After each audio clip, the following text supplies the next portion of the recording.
At a family dinner, she announced, "My ex will always be a part of my world. If you can't accept that, don't marry me." All eyes turned to me. I simply replied, "Fine." By the following week, the wedding invitations were halted, and she realized our engagement was crumbling. It all unraveled at a tense Sunday gathering, one of those pre-wedding dinners where two families, strangers to each other, are forced to act like they're about to become one. My parents, a reserved couple married for 4 decades, sat on one side of the table. Across from them were my fiancée, Elisa's parents, retired counselors who spoke in the jargon of self-help books and treated every boundary as optional. At the center of it all was Theo, Elisa's ex-boyfriend. To her and her family, he was less an ex and more a lifelong companion, an irreplaceable piece of her personal circle. Theo was a fixture at every holiday, every birthday, every family event. He even had a key to her parents' home. He was the ever-present shadow lingering over our relationship. I'd been upfront about my discomfort with Theo from the start. I'm not possessive, but I value clear lines. I believe past relationships belong in the past, not sitting across from you at dinner, sharing private jokes with your future spouse. My concerns were always dismissed with patronizing lectures from Elise and her parents about my outdated territorial instincts and my failure to embrace their progressive, fluid definition of family. They viewed my traditional principles as a quaint but flawed trait. I went along with it not out of weakness but because I was testing the waters. I wanted to see how far she'd take it. I needed to know if the foundation of our relationship was solid or built on shifting sand. The issue came to a head during dessert when the wedding seating chart was discussed. My mother, a woman of quiet but unshakable conviction, asked calmly, "Elise, I noticed Theo is placed at the main family table, next to your cousin. Is that the best spot for him? Perhaps a table with friends would be more suitable." The room turned icy. Elisa's mother set her spoon down with a sharp clink. Elisa's face flushed with anger. "It's about appearances, Elise," I said, stepping in before she could erupt. "Having your ex at the family table might confuse our guests." Elise turned on me, her voice sharp. "Confuse? The only confusion here is you and your parents clinging to some 1950s mindset. Theo is my closest friend. He's family. He was in my life long before you, and he'll be there long after." Her father jumped in, his tone oozing superiority. "We've discussed this, Daniel. Your rigid ideas about relationships breed insecurity. Elise and Theo share a mature, evolved bond. You should embrace it, not try to control it." It was a well-rehearsed tag-team assault, with her mother nodding sagely. They were experts at this kind of psychological manipulation. But this time, my parents were there, witnessing Elise and her family treat me, and our future marriage, with such flippant disrespect. Emboldened by her parents' support, Elise decided to escalate. She stood, hands on her hips, and delivered the ultimatum that would derail everything. Looking from my mother to me, she declared loudly, "Let me be crystal clear. My ex will always be part of my life. He'll be at our wedding. He'll be at our kids' milestones. He'll be at our holidays. That's non-negotiable. If you can't handle it, don't marry me." Her words hung in the silent room like a challenge. Everyone waited for my response, expecting me to argue, plead, or cave as I had so often to keep the peace. Elise stood there, radiating smug confidence, certain she had me cornered. I stayed silent for a long moment. I looked at her, standing in her defiant arrogance. I looked at her enabling parents, nodding in approval. I looked at my own parents, their faces a mix of shock and quiet resolve. Then I looked back at Elise. The test was over. She'd shown me the final results, and the foundation was irreparably flawed. I gave a slow, deliberate nod. "Fine," I said, my voice so calm it seemed to unsettle her. "Fine?" she echoed, her tone mocking. "Fine, you'll stop being so insecure? Fine, you'll act like an adult?" "No," I said, rising from the table. I folded my napkin and placed it beside my plate. "Fine, I won't marry you." I turned to my parents. "Mom, Dad, let's go." Without another glance at Elise or her stunned family, the 3 of us walked out of their home and their lives. Update 1: the car ride home with my parents was quiet for the first 10 minutes. My father drove, his eyes locked on the road, hands tight on the wheel. My mother gazed out the window. They were probably expecting me to collapse, to show some sign of devastation. But I felt only an overwhelming sense of relief, as if a 5-year burden had been lifted. Finally, my dad spoke, his voice steady. You sure about this, son? I've never been more certain, I replied. My mother turned from the front seat, her eyes free of tears, filled instead with quiet pride. Good, she said. She wasn't right for you. We were just waiting for you to realize it. When I got back to my house, the one I'd purchased, where Elise had been living for 2 years, my phone was flooded. Missed calls, texts from Elise, her parents, her friends, even Theo. They ranged from angry to bewildered to desperate. Elise, what was that? You just left? This can't be serious. Her mom, Daniel, you've hurt our daughter deeply. You need to come back and apologize. Theo, man, what's your deal? You're making this bigger than it is. They all assumed this was a temporary outburst, something they could smooth over with their usual patronizing tactics. They didn't yet understand the weight of my fine. I didn't respond. Instead, I made one call to our wedding planner, Margaret, a consummate professional. Margaret, it's Daniel, I said. The wedding's off. For good.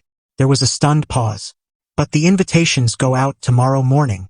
Stop them, I said. Not one should be sent. Start canceling everything, vendors, venue, all of it. Elisa's family is handling the finances, so they'll deal with the refunds and fees.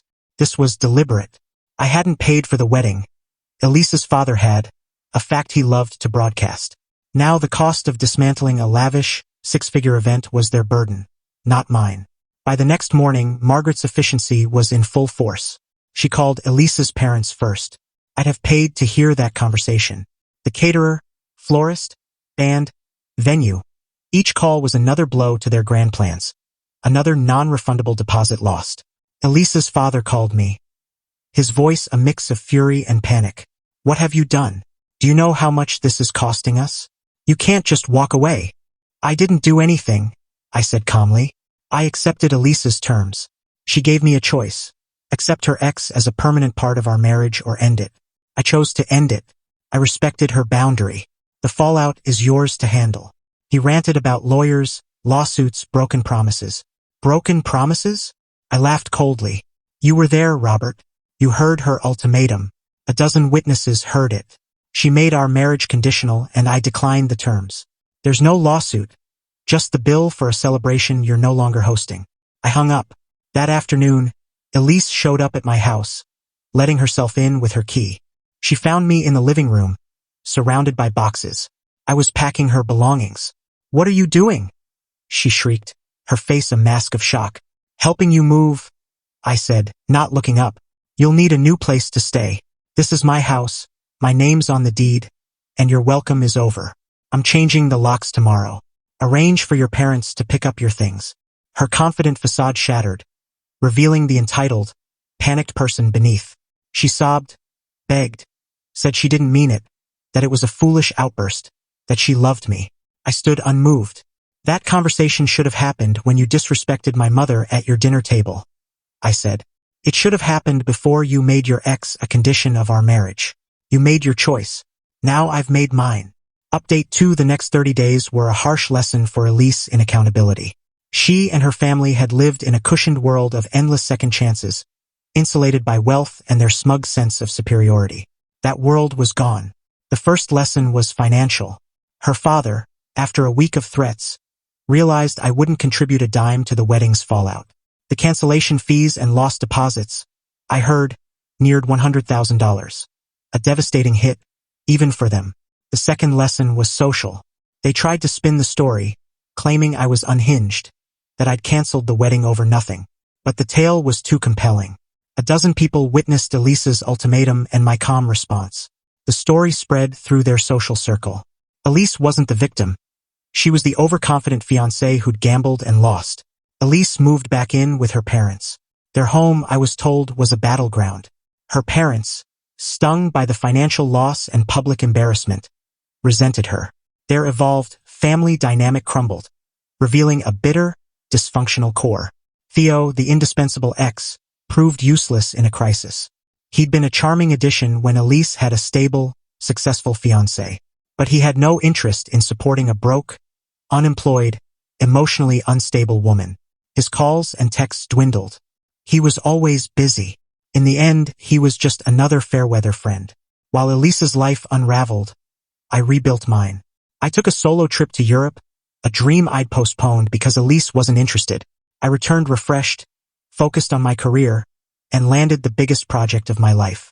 I reconnected with friends who'd faded away, friends who'd disliked the version of me with Elise. I wasn't dating. I was savoring the calm, the freedom of a life unburdened by someone else's emotional chaos. The final lesson for Elise came 6 months later. A prestigious architectural magazine featured a historic theater I'd spent 2 years restoring. It was a career-defining moment. The article included photos from a gala celebrating the theater's reopening, attended by the mayor and the city's elite. One image showed me on stage accepting an award. Final update: it's been over a year since that Sunday dinner. My life has transformed in ways I couldn't have imagined. My company is thriving, and the theater project opened doors to opportunities one never dreamed of. I sold my old house and bought a sleek downtown loft. Clean lines, exposed brick, a space that's entirely mine. 6 months ago, I started dating Anna, a compassionate, brilliant doctor with a spine of steel. Her warm, boisterous Italian family welcomed me with open hearts and endless plates of food. Her past stays in the past, as does mine. We're building a future grounded in mutual respect and clear boundaries. I hadn't spoken to Elise in over a year. I'd blocked her and her family everywhere, but word trickled through mutual acquaintances. Her parents had to sell their sprawling home and move to a smaller condo after the wedding's financial hit and her father's failed investments. Elise still lived with them, trying to start a career as a wellness coach. But without my money to fund it, the venture stalled. She was working part-time at a boutique, a job she reportedly despised. Theo was gone, engaged to someone else, and he and his new fiancée made it clear Elise wasn't part of their modern family. The final moment came last month at a charity auction. I was there with Anna, bidding on a painting, laughing together. Across the room, I saw Elise. She was a volunteer, wearing a black apron, serving drinks and clearing plates. She saw me, happy, relaxed, with a confident, accomplished woman by my side. For a fleeting moment, her mask of indifference slipped, revealing raw, unmistakable regret. Before I could react, she turned and vanished into the kitchen.